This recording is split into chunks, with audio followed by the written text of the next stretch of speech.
My sister has not taken off her scarf in 3 years. Not at home. Not in bed we share. 3 years. I had stopped questioning it. I had made my peace with it, the way you make peace with things you love that you do not understand. And then one night, at 12 minutes past midnight, I saw her unwrapping it. And what was underneath was not what I expected. Let me tell you about Yasmin before I tell you about the scarf, because she is not a villain in this story. She is my sister. She taught me how to ride a bicycle when I was 7. She sat outside the exam hall for 4 hours when I was writing my final university paper, because she said she could not concentrate at home knowing I was nervous. She is the person I call first. Always. She is my person. The scarf started 3 years ago. It appeared one Monday morning without announcement or explanation. Yasmin came to breakfast in a white floral blouse and a muted brown silk scarf wrapped carefully around her head. I noticed it. I said nothing. I thought maybe she was trying something new, a style, a phase. By Friday, it was still there. By the following Monday, I understood it was not going anywhere. I asked her about it once, just once. About 2 weeks in, I said, "Yasmin, the scarf, is everything okay?" She looked at me with the most normal expression in the world and said, "I just like it, Nadia. It keeps my hair protected." And she smiled, and I believed her, because she was Yasmin, because nothing about her suggested anything was wrong, because she was still the same person at breakfast. 3 years is a long time to wear a scarf every day, through summer heat that made the rest of us walk around in the least clothing possible, through the flu she had last January when she lay in bed for 4 days and I brought her soup and she still wore it, slightly looser, but there. I had watched her sleep. The scarf was always there. I want to be honest with you. There were moments, private, middle-of-the-night moments, when I wondered, when a thought would surface that I would immediately push back down because it felt disloyal to even think it, because Yasmin was fine, Yasmin was normal. Yasmin was my sister who made me tea without being asked and remembered every person's birthday in the family. What was there to wonder about? The night I saw her, it was a Thursday. I had gotten up for water. Our flat is small enough that the corridor between our rooms takes 4 steps. I was not trying to see anything. I was not investigating. I was thirsty. But our doors do not close completely unless you pull them hard, and Yasmin had not pulled hers hard that night. I looked through the gap because I am human, because the light was on, and it was midnight, and there was a sliver of my sister's room available, and I looked. That is all. I looked. And Yasmin was sitting on the edge of her bed with her back to the door and her hands at the back of her head, and she was unwrapping the scarf, slowly, like something being undone that takes care. Her hair came down, and I want to tell you that I had imagined in those private middle-of-the-night moments I mentioned that there might be something wrong with it, that she might be covering hair loss or a scar or something she was ashamed of. I had prepared myself for something sad. What I was not prepared for was what was in her hair. There were things tied into her hair, thin, dark cords, knotted at intervals from the root to the ends, small objects. I could not see clearly what they were, secured at different points along the lengths. She was running her fingers through it slowly, touching each knot, each object, like she was counting them, like she was making sure they were all still there. I backed away from the door. I went to my room, I sat on my bed in the dark, and I held the glass of water I had never drank, and I tried to build a sentence that explained what I had just seen. I could not build it. Every construction I tried fell apart before it was finished, because there is no ordinary sentence for what I had just seen in my sister's hair. I did not sleep that night. By 4 a.m., I had cycled through every rational explanation I could find and discarded each. Hair art? No. Cultural practice I did not recognize? Possible, but the way she was touching them said no. A medical device of some kind? No. By the time the sun came through my curtains, I was sitting with the only explanation left, and it was not a comfortable one. Breakfast that morning was the hardest performance of my life. Yasmin came in bright and normal, her scarf wrapped neatly, her floral blouse pressed, asking me if I wanted eggs. And I said yes, and I watched her crack 2 eggs into the pan, and I thought, Who put those things in your hair? And does she know they are there, or is she the one who put them? I called Mama P that afternoon from the bathroom with the tap running. I told her what I had seen. There was a silence that lasted long enough to change its meaning 3 times. And then Mama P said, "Nadia, how long ago did you say the scarf started?" I said 3 years. She said 3 years. And she went quiet again. And this time, the quiet did not end for a very long time. Mama P came the next day. She did not announce herself to Yasmin. She told me she was coming to drop some things, the way she always did. When she arrived, she hugged Yasmin first, long, the kind of hug that is also an examination. I watched her hands on Yasmin's back during that hug, her fingers spread wide, her eyes closed, and when she pulled back, something had settled on her face that had not been there before.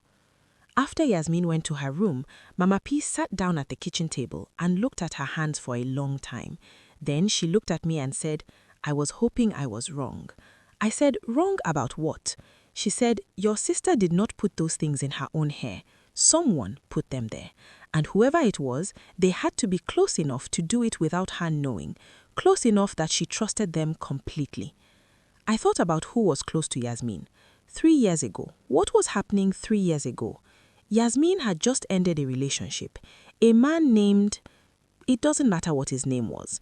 What matters is that they had been together for 2 years and that he had not taken the ending well, and that in the last month of the relationship, he had given her a gift. He had oiled her hair for her. She had told me about it like it was romantic. I sat with that memory and I felt sick. Not because of what he was, but because of what Yasmin had not known. She had sat in that chair and trusted someone she loved, and he had used that trust to put something in her hair that she has been carrying every day for 3 years without knowing it was there. 3 years of carrying something someone else put into you without your consent. I cannot think of a lonelier thing. The question Mama P and I sat with that evening was the hardest one. Do we tell Yasmin? Because Yasmin did not know. She had been wearing the scarf, yes, but Mama P believed she had begun wearing it instinctively without understanding why. The body knows. Sometimes the body covers what the mind has not yet been told. We decided to bring in Pastor Gabriel before we brought it to Yasmin, not to go around her, but to understand fully what we were dealing with before we handed her something she could not put down once she picked it up. You do not give someone a weight before you know how heavy it is. That is not protection. That is cruelty with good intentions. Pastor Gabriel came on a Saturday morning while Yasmin was at the market. He was the kind of man who made a room feel more honest just by being in it. He did not rush. He walked through the flat slowly. He stood in Yasmin's doorway for a long time. And then he sat down in the kitchen and said, "The girl herself is not harmed, but she has been carrying this for too long. It is time." We told Yasmin that evening. I was the one who told her. Mama P sat beside me. Pastor Gabriel sat across from her. I told her everything, what I had seen through the door, what Mama P had understood, what Pastor Gabriel had confirmed. I told her slowly, in order, making sure she could follow every step, because this was her life I was handing back to her. It deserved care. Yasmin was quiet for a long time after I finished. Then she said, "I always felt like something was sitting on me since around that time. I thought it was depression. I thought it was the breakup. I went to therapy for 8 months. I thought the therapist was helping, and maybe she was, but there was always this weight. I thought it was mine." What Pastor Gabriel did the following morning, I will not describe in detail. I will say that Yasmin sat in a chair in her own bedroom and she was not alone. Mama P held her left hand, I held her right. And when it was over, when the things were removed from her hair and the prayer was finished, Yasmin looked up and said, "Is it lighter in here or is it just me?" And we all laughed, and the laughter was real. Yasmin does not wear the scarf anymore. I want to say that plainly. She has not worn it since that morning. Her hair is out. Sometimes she wears it up, sometimes down. Sometimes she puts a headband in it and comes to breakfast looking like herself. The version of herself I had almost forgotten existed. The version with the bicycle. The version that was always supposed to be here. I want to talk about something that I think gets missed in stories like this. We talk about the person who did the harm. We talk about the methods and the motives. What we do not always talk about is the person who carried it, the one who walked around for years with something in them that was not theirs, living a life that was slightly off and blaming themselves for the offset. If you have been feeling off, not dramatically, not obviously, but slightly off, like a picture that is almost level, do not be too quick to accept that the problem is you. Not every weight you are carrying was packed by your own hands. Some of it was placed, and placed things can be removed. Second, pay attention to the people you love, not just in the big moments, but in the ordinary ones. The breakfast table, the sick day, the way they carry themselves on a Tuesday. Change announces itself quietly before it announces itself loudly. You do not need to be suspicious. You need to be present. Third, the body is a record. It keeps what the mind has not yet processed. When Yasmin started wearing that scarf, she did not know why. Her body knew something was wrong before she had the language for it. Listen to the strange things your body does. They are not random. They are a record. Fourth, intimacy is a responsibility. When someone allows you close enough to touch them, to be in their space, to handle what belongs to them, they are extending a trust that should be honored without exception. Anyone who uses intimacy as a method has broken the most fundamental contract between people. Do not be that person, and do not allow that person to remain close. Fifth, it is never too late to name what has been done. 3 years is a long time, but it was not too late. The naming happened, the removal happened. Yasmin's hair has been free for 7 months now. 7 months. What has been placed can be removed. What has been closed can be opened. The time it took does not disqualify the healing.